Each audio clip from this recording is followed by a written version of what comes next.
कि भगवान न किसी पत्थर की मूर्ति में है, न किसी धातु की मूर्ति में है, न किसी लकड़ी की भी मूर्ति में है।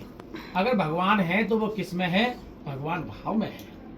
अगर भाव में भगवान है तो आपको अपने माता पिताओं में भी भगवान नजर आएंगे, अपने गुरुजनों में भी भगवान नजर आएंगे, और साधु संत गौ ब्राह्मणों में भी भगवान नजर आएंगे।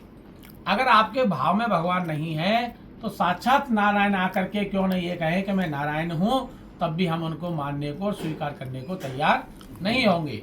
इसीलिए चाणक्य जी ने लिखा है कि न देवो ही विद्यते काष्टे न पाषाणे न मृण्मये भावो ही विद्यते स्माद भावो ही कारणम। तो भगवान क्या है? भाव में है। जब हमारे अंदर भाव में भगवान होते हैं तो साक्षात आकर के एक दिन भगवान को दर्शन देना ही होता है। भाई भगवान किसी के अगर बंधन में है तो वो किसके बंधन में है? प्रेम के बंधन में।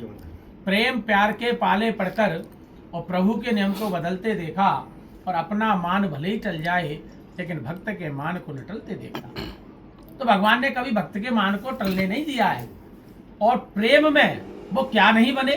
प्रेम में भाई बने, पुत्र बने, पिता बने, स्वामी बने, यहाँ तक कि स्वान तक बन गए, यहाँ तक के नाई बन गए। क्या नहीं बने? भगवान प्रेम में सब कुछ बनने को तैयार हो जाते हैं, केवल उनको प्रेम करने वाला हो। प्रेम किया सबरी ने तो सबरी के झूठे बेर खाए। प्रेम किया सदना कसाई ने तो देखो उस पर भी कृपा की। प्रेम किया वैश्या ने तो उस पर भी भगवान ने कृपा की। प्रेम किया केवट ने तो देखो चरण पखारने का सौभाग्य उसको दिया। प्रेम किया सुदामा ने तो सुदामा के तो स्वयं ने चरण पखार दिए है। और किससे? अपने आंसुओं से।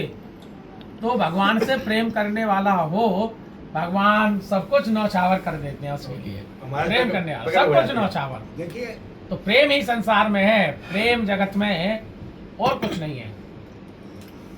भगवान से प्रेम करने वाला जो जीव होता है वही परमात्मा का सबसे बड़ा संबंध है।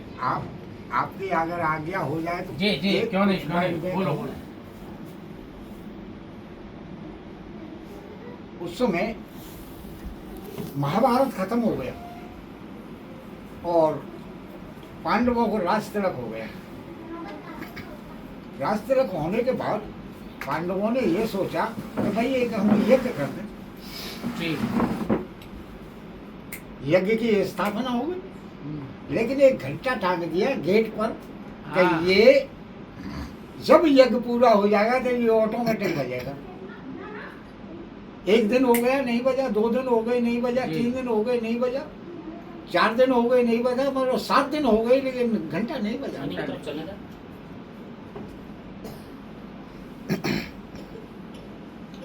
वो जो है दुर्वासा ऋषि आकाश मार्ग से आए और एक पीपल के झाड़ के नीचे उतर गए और वहां से खबर भेजी कि भाई जो है दुर्वासा ऋषि गुरु आ गए तुम्हारे।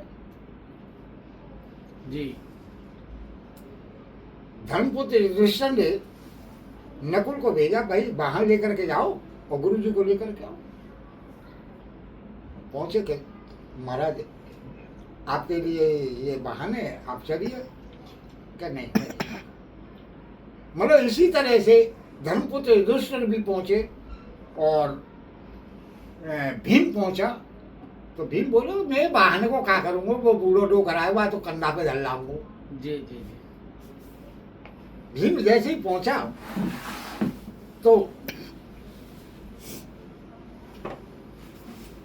दुर्वासा ऋषि, वो भृगु ऋषि, दुर्वासा ऋषि कहने लगा, अरे भाई भीम तू आज मुझे बल दिखा रहा है, उस दिन तेरा बल कहाँ था जो बूढ़े बादल की पूंछ नहीं हिली थी। जी। जब नहीं जाता। कुंती गई, कुंती को भी वापस कर दिया। द्रौपदी बोली कि माता जी अगर आपकी इजाजत हो जाए तो मैं चली जाऊं। कि बेटी मेरी इजाजत है, लेकिन उनको 5 पतियों को पूछ लो। उन्होंने कहा कि भाई लिवाला अगर हो तो तुम्हारे अगर सामर्थ्य है तो लिवा लो, हमारे साथ तो किसी के आई नहीं। द्रौपदी ने अपने बालों को खोला, साड़ी को कंधे पर डाला, नंगे पैर वहां गई और जाकर के कही कि महाराज मैं आपको लिवाने आई हूँ, आप चलिए। कि भाई मैं चलूंगा जरूर, और चलने के लिए आया हूँ, लेकिन कोटान कोट यज्ञ किया। अरे महाराज आप कोटान कोट की बात कर रहे हो?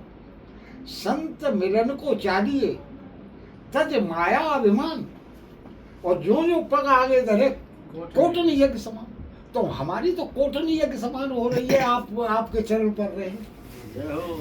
हमारी तो यज्ञ कोटान कोट हो गई। सत्य वचन है आपका। घंटा